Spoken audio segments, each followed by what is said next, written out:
আসসালামু আলাইকুম রহমতুল্লাহি ওবরকাতু।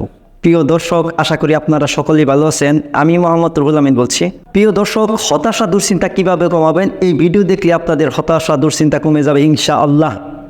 আপনারা যদি হতাশা দুশ্চিন্তা কমাতে চান তাহলে প্রথমে আপনাদেরকে বেশি বেশি মাফ করতে হবে। আপনারা জানেন, মানুষ যখন মানুষকে মাফ করে দেয়, আল্লাহ রব্বুল আলামিন তার জিন্দেগির সকল গুনাহ মাফ করে দেয়। আল্লাহ রব্বুল আলামিন বলেন, মাফ করাটা হচ্ছে আমার কাজ।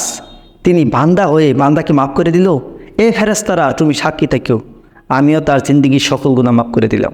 আর বাস্তবতা হচ্ছে, আপনি যদি 1 লিটার পানি হাতে নেন, আপনার কাছে বেশি একটা কষ্ট মনে হবে না।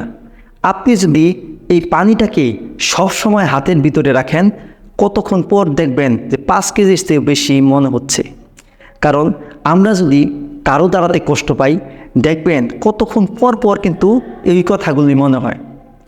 আমাদেরকে সবসময় একটি জিনিস লক্ষ্য রাখতে হবে, এই দুনিয়াতে আসছি আমরা পরীক্ষা দেওয়ার জন্য। এখানে সুখ পাওয়ার কোনো সুযোগ নেই।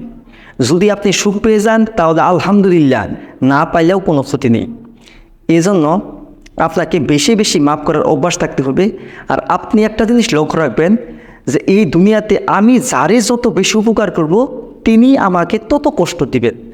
আপনারা জানেন, আমরা কিন্তু সবচেয়ে বেশি কষ্ট পেয়ে থাকি আপনজনের কাছ থেকে। আমাদের কিন্তু আপনজনরা অনেক কষ্ট দিয়ে থাকে, আমরা কিন্তু তাদের কাছ থেকে অনেক কিছু আশা করি। যখন আমরা পাই না, তখন আমাদের মন খারাপ হয়। এই জন্য এই পৃথিবীতে কারো কাছে কোনো আশা করবেন না। আপনি সবসময় মানুষকে দেওয়ার চেষ্টা করবেন এবং মনে মনে ভাববেন, আমি যাকে দিতেছি তার কাছ থেকে আমি কষ্ট পাবো। এই মন মানসিকতা যদি আপনাদের থাকে তাহলে উপকার করার চেষ্টা করবেন। আর এই মন মানসিকতা যদি না থাকে তাহলে উপকার করার কোনো প্রয়োজন নেই। প্রিয় দর্শক, আপনারা জানেন, একজন লোকের সাথে যখন সম্পর্ক হয়, তিনি কিন্তু তার দুঃখের কথা, সুখের কথা আমাদেরকে জানায়। দেখা গেল এক পর্যায়ে বেশি সম্পর্ক হওয়ার পরে তিনি আমাদের কাছে হাওলাত চায়।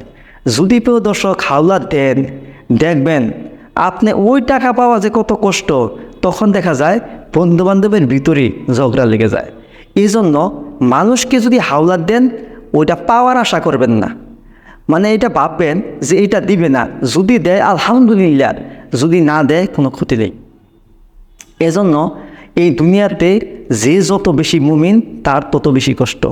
আল্লাহ রাব্বুল আলামিন বলেছেন, মুমিনের জন্য আমি পরকালে জান্নাত রেখেছি, মুমিনের জন্য এই দুনিয়াটা জেলখানা। তারপরেও কিছু বিষয় মানার চেষ্টা করবেন। আপনারা প্রতিদিন রাত 9টা থেকে 10টার মধ্যে ঘুমানোর চেষ্টা করবেন। যাদের বেশি রাতে শোয়ার অভ্যাস, তারা সময়টাকে একটু একটু করে আগাইয়া নিয়ে আসার চেষ্টা করবেন। এবং প্রতিদিন সকালে ঘুম থেকে ওঠার চেষ্টা করবেন।